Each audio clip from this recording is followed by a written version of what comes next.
Hey, thanks for coming back and watching another video. I'm filming this on my cell phone real quick just because I didn't feel like getting everything out, and I was rotating the tires on the Tesla here, and I also was trying to fix a leak in one of the tires, and I was like, you know what? There was somebody made a comment on these wheel caps from EV Base they sent me, saying that these scratch your wheels, but you see all the tape I've put on here, right? Like they send you all the foam to protect your wheel.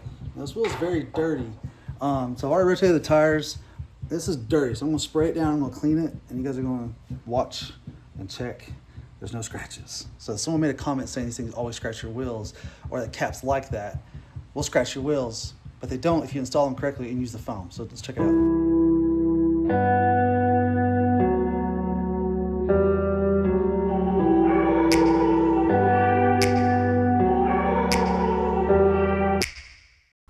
Now it's very dirty, right? Got dirt everywhere because it's covered by that. So it's very dirty. So I'm gonna spray it down, I'm gonna clean it, and then I'm gonna show you there's no scratches.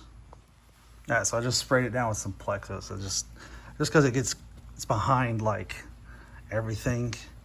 You can see it cleans really good, right? Just because it's behind all this, doesn't have to be perfect. So I'm gonna finish. I just want to show you guys what I'm doing to clean it, and then I will show you guys that there's no scratches. As you can see here already, you can see these two have cleaned. Those I haven't. No scratches, so check this out.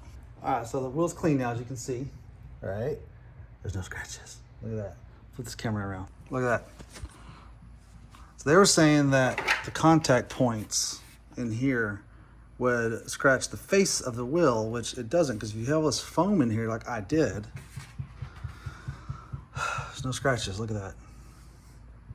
There's like some dirt here and there, like dirt around the valve stem right there. I don't know if the camera's picking that up, but that's just like dirt, right? Because I didn't get it all off. And your regular caps that come on the Model 3 on these 19-inch wheels, it's got a black cap right here over these little spots anyway, regardless. So these don't matter, but like there's no scratches. I mean, look at the face of that wheel. There's nothing there. So yeah, all those people that keep telling me, or all those people, it was one person. One person messaged me and said, hey, this is, those always scratch the face of your wheel and stuff. That's a lie, dude. You just didn't know what you were doing. You did it wrong. You didn't follow the instructions, and you have no mechanical abilities. That's why you scratched your wheel with these. Be smart about it. Until next time, guys. Oh, links are down below. Make sure you like and subscribe. There's gonna be a good video coming out soon about the Lamborghini. Stay tuned for that. And we also have another ride out here in the garage already. Not gonna show it to you yet. We're gonna do a whole video on that soon. Yeah, like, subscribe. Until next time, guys. See y'all. Bye.